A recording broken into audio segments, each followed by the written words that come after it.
পশ্চিমবাংলায় এখন দুই ধরনের ভোটার। একটা হচ্ছে যাদের নামে এসআইআর এর নোটিশ হয়নি, আর এক ধরনের লোক হচ্ছে যাদের নামে নোটিশ হয়েছে। এই নোটিশ যাদের না হয়েছে তারা এতদিন হয়তো বা অপেক্ষা করেছিল যে তাদের নামে নোটিশ হয় কি না, তাই চুপ করেছিল। এখন দেখুন বিভিন্ন জায়গায় তারা মন্তব্য করছে যাদের নামে নোটিশ হয়েছে তাদেরকে দাগিয়ে দেওয়া হচ্ছে। বিভিন্ন কায়দায় তাদেরকে বলা হচ্ছে যে না, এরা যদি সঠিক ভারতীয় নাগরিক হয় তাহলে ওই 11 দফা ডকুমেন্টস দেখিয়ে নাগরিকত্ব পেয়ে যাবে।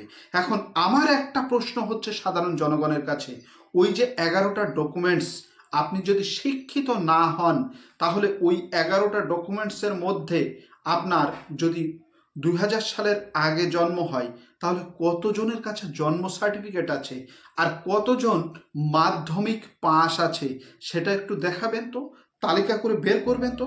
ওই যে 11 দফা ডকুমেন্টস, আর কোন ডকুমেন্টসগুলো কাজে লাগতে পারে সেটা একটু ভেবে দেখেছেন কখনো?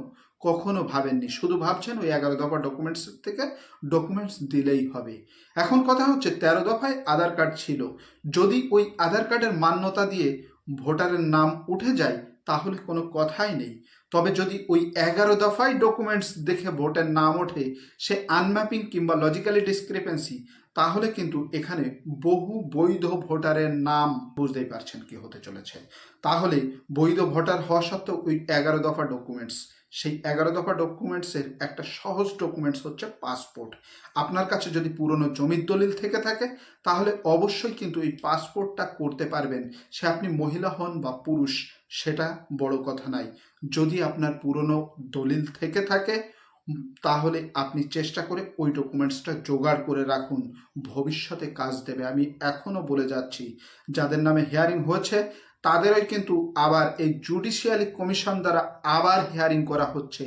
মানে কি, ইয়ারোরা যে স্যাটিসফাইড হয়ে ফর্মগুলো আপলোড করেছিল ঊর্ধ্বতন কর্তৃপক্ষের কাছে, সেগুলো কিন্তু রোল ব্যাক হয়ে ফেরত এসছে। সেই ফর্মগুলো আবার কিনা যাচাই বাছাই হচ্ছে। তাই যে ইলেকশন কমিশনকে অনেক আগেই একজন টার্গেট দিয়ে রেখেছিল 1.5 কোটি ভোটারের নাম বাদ যাবে, সেই টার্গেট পূরণ করতেই কিন্তু উঠে পড়ে লাগবে। তাই আমি এখনো বলছি যে ওই 11 দফা ডকুমেন্টস কিন্তু আপনি তৈরি রাখুন, আর ওই ডকুমেন্টস দিয়েই কিন্তু আপনার পরবর্তীতে ভবিষ্যৎ কোন দিকে এগোবে সেটা ঠিক হবে ওই 11 দফা ডকুমেন্টসের।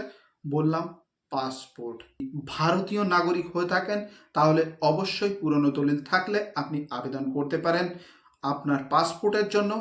এখানে একটাই কার্যকরী কথা, সেটা হচ্ছে আপনাকে অবশ্যই ভারতীয় নাগরিক হতে হবে, তাহলে কিন্তু আপনি আবেদনটা করতে পারবেন।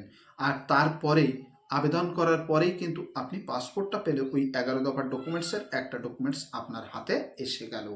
তাহলে কিন্তু পরবর্তীতে কোনো সমস্যায় আপনার সমস্যা হবে না।